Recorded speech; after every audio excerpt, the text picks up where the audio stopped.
All right, we're excited now to be joined by Field Yates from ESPN. And Field, thanks for coming out here to the Combine. I'm sure you're going crazy right now, so appreciate the time that you're taking. It's great to be here. I'm fired up to talk Patriots, talk the draft. I'm bummed. I'm actually missing the Patriots draft event this year for the first time in probably 7 or 8 years. Wow. Well, guess who they called up to replace you? A couple of idiots on the other side of you. Come on now.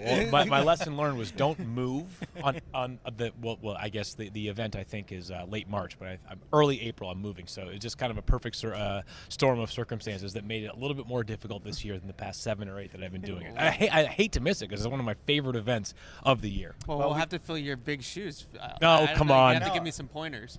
I'm trying to think. It's a tough crowd, Patriots fans. They have high expectations. Especially right right high now. hopes right now. Yeah, but this is different. I would like to tell you what this draft event will be like, but this is the first time they've picked in the top 10 since the head coach was coming out of the draft. Yeah. So what, 2008 is 16 years ago? Yeah. That's so quick. very unfamiliar territory here, obviously. So Yeah. in prior years, it's been sort of projecting, like, who might be available at, 29, 32, 14. Now pick 3. Like, it makes things quite straightforward. We have to just play out 3 scenarios, and we're good. Right. Yeah. Well, that's what we've been doing. I mean, we're already like, all right, is it this? Are we trading down? Are we trading up? But just, we had the quarterbacks, the wide receivers, and the running backs today. And, kind of the scuttlebutt around town is that the Patriots are kind of locking in on a quarterback. Probably not that surprising. Sure. But just generally, what are your thoughts there on the top 3 guys that are coming out this year? Yeah, I think that the fact that the Patriots pick 3rd is incredibly invaluable. And that may sound like a difficult thing to reconcile, given the fact that getting to pick the 3rd pick is that's a not fun path to enjoy during a 4-13 season. But because of the fact that there are 3 quarterbacks who you could speak to anybody here in Indianapolis, I think they would all agree very much merit that top 3 pick consideration. Yeah. That means that the Patriots have this incredible amount of flexibility, and I believe this. And I'm sure others have differing views of these 3 quarterbacks, but I don't think there is a consolation prize amongst these 3. I think if you dropped Caleb Williams in a different draft, he might be in the conversation for the number 1 pick every single year, and same with Jaden Daniels, and same with Drake Maye. One of them is almost assuredly going to go number 1 overall, and one may very well go 3rd overall. That does not mean that that player is a couple deviations below the top quarterback. It is nip and tuck for all 3 of these players. Yeah, that's sort of where I've been at for a while, but listening to the 2 of them today at the podium, Drake Maye and Jayden Daniels, we kind of feel the same way, me and Mike, that whoever they end up with, they end up with. But I'm just curious, there seems to be a lot of buzz about Jaden Daniels being the QB2 in this draft. And I think after the college football season ended, it was probably Drake Maye, and now it's flip-flopped. What have you been hearing on that? Well, I'd say what I've been seeing is a very, very, very close race. I really think, and I'm not trying to just pander to a crowd that is interested in all 3 quarterbacks, if you were put me on the stand and make the case for any of them as the best quarterback in the class, it would not be easy. It would not be difficult for me to do that at all. But if it's a relative, like a conversation between Drake Maye and Jaden Daniels, and how you might separate them. I mean, we're talking about the smallest of margins between the 2 players. Drake obviously has I call him he arrived from quarterback factory, right? He's 6'4". I don't know. Did he get his Southern quarterback factory for sure too? Yeah. What's did he get his official measurements yet? That'll be tomorrow morning. Yeah. So I got to pay attention to these things a little bit closer apparently. But they changed it up on. Now they do it day of. It wasn't always like that. So it's according to the website in North Carolina, 6'4", 229 pounds. And if you saw him this morning, I mean, you see he's the 6'4" part I can confirm with my eyes. Yeah. The 229, maybe he's 226, maybe he's 235. Who knows? But he's certainly a well-built, has sort of the idyllic frame for a quarterback. He's got an absolute hose of an arm, terrific between the hashes passer, very mobile as well. 2 years ago, actually led North Carolina in rushing. This past season had 9 rushing touchdowns. So a very good athlete. But with Jaden, I mean, we're talking about, one of the best athletes, certainly the most explosive quarterback in this year's class, back-to-back seasons with up over 1,000 rushing yards. Crazy enough for Jaden Daniels, he actually led all FBS players in yards per attempt. I use minimum of 100 carries. I'm sure you could filter it down even lower and he would still be the best, but you've got a couple of guys who had 1 or 2 carries for 120 yards on 2 reverses or something. So Jaden's an incredibly explosive runner. I thought that maybe the area that Jaden kind of separated himself from any of the quarterbacks in this year's class is clutch production, gotta have it situations. I know it's LSU and people think to themselves, he's just playing with a bunch of fellow 5-stars, including 2 potential first-round pick wide receivers. That's true. There are plenty of good players at LSU, they might have had the worst LSU defense in school history. And I'm not saying that as a matter of hyperbole. I'm saying that as a matter of fact. They ended up firing basically the entire defensive staff. I mean, players left and right from the past at LSU are making it very known how much they were disappointed in this past year's defense. They needed Jaden Daniels to score or find a way to lead them to, scores of 40 or 35 points per game. So his, I thought just like meeting the moments was very impressive this past year. But if you told me like make the case for Drake Maye at number 1 overall, I could do an hour on that as well because I'm a huge fan of his game. Just if they go quarterback first round, and this is more of like a football philosophy question because hear about like we got to build from the trenches, and everybody wants the flashy object with wide receiver, but we look at the tackle and the wide receiver classes, both very deep. Yeah.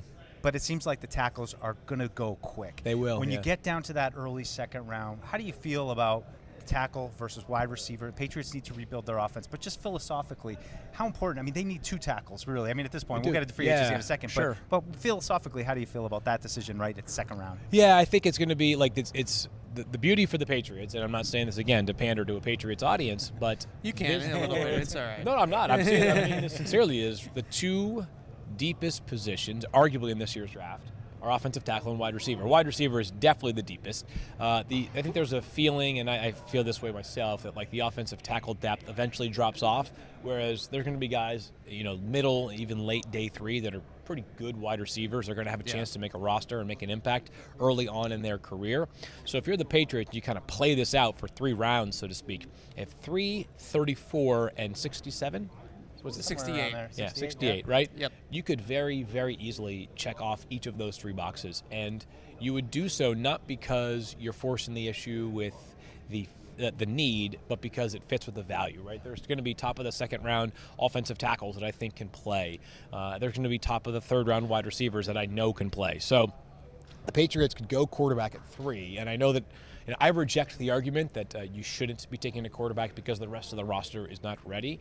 Part of it is quarterbacks make everybody better when they're the real deal. The other part is that the draft is not over after pick 3. There's a lot of money in free agency that you guys have already referenced to potentially fill some of those holes. And the last part, this is an opportunity cost. Who knows what 2024 looks like, but you don't plan on picking once again 3rd overall next year, and if you're picking, even if you make a semi-leap to 12th, look at how the Vikings and the Broncos and the Raiders are examining their quarterback options at the moment. They're saying to themselves, are we going to have to pay the full boat to get up to 6, 8, 9 to trade up and grab one of these quarterbacks? Because if we wait around until 12 or 13, they're not going to be available. So if I'm the Patriots, to me, it's a very straightforward equation.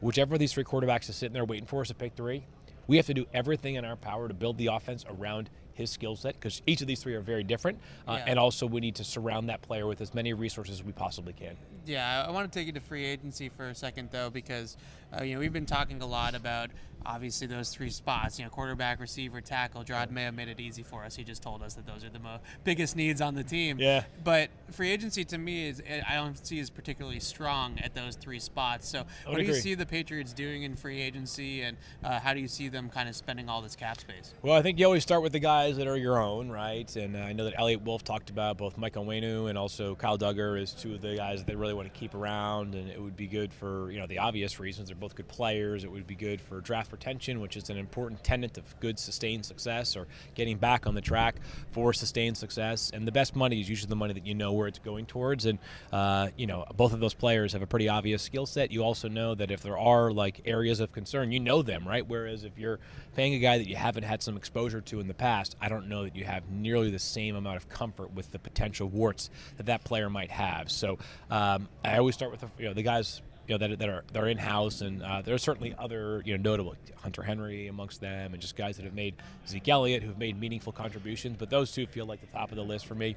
And then I think that you're right. It's not going to blow anybody away in terms of offensive tackle or wide receiver class, especially once we finish up with this franchise tag window, which will probably end up leading to either a couple of guys being tagged at that position or like just getting a long-term deal done. So my feeling will be that while they have a lot of money to spend, you're always surprised by how fast the resources dry up in free agency between the draft, take care of your own and some of those extensions, and having sort of a kitty available to once we get to the season. So I would think selectively aggressive would be my mindset if I'm the Patriots in free agency. Yeah, like it seems that like term. defensive side of the ball. So it feels like, it needs an edge. I mean, with Judon, you don't really have any depth behind him. He's getting a little bit older. Sure. It seems like Brian Burns, guys like that, they have some guys out there, Josh Allen even, that could maybe reinforce that defense, and then you can focus really on the offense in the draft. Yeah, interesting kind of edge class, interesting defensive tackle class. There's some players on that side of the ball. Now, of course, many or some will be tagged, so that free agent class always thins out a little bit.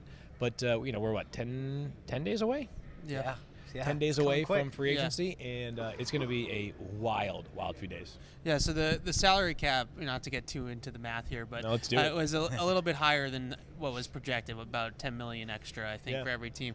And it seems to me like that has made teams maybe less reluctant to use the franchise tag this time around because they might have a little bit of extra cash. And for a team like the Patriots, it almost worked against them because guys like Michael Pittman Jr., for example, might have been available in a regular free agency, is now in some way, shape, or form, as Chris Ballard said the other day, is going to be in Indianapolis. So did you see that as kind of a way that this thing went, with the tag this year? I would say that generally speaking, it was hard to find many losers from the cap spike.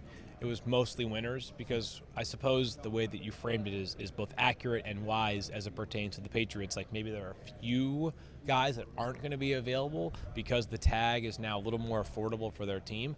But I will say this.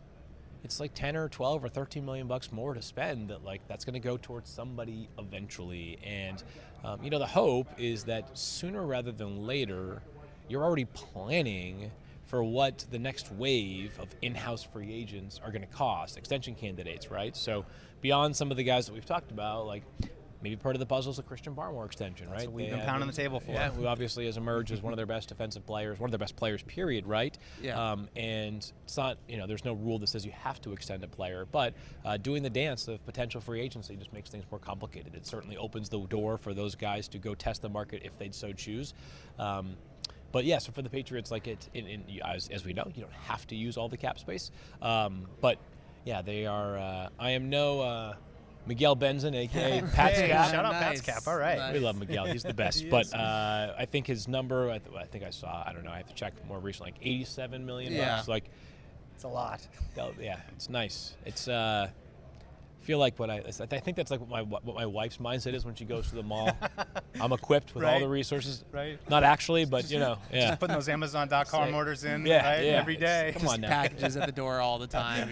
Again? This what? It's the life we live. Here? Yeah. Well, Phil, we'll let you get to your responsibilities here for ESPN, but My thank you so much for taking a moment. My responsibility is to hang out here. I love the backdrop. I love that we leaned into the Pat Patriot. See, people were making fun of it back home. They said it looked like a bed sheet. I think it looks nicer than the bed sheet. I think it looks nice. Thank you. It looks like the most comfortable bed sheet of all time. How's that? Thank you. That's right. Field Yates, thanks for joining us. Yeah, sorry to miss you guys for those that are going to be at the draft event, but I won't move again. I told my wife this is the last time we're moving, so yeah. Future years. I'm back. Thanks, Field. Thank you.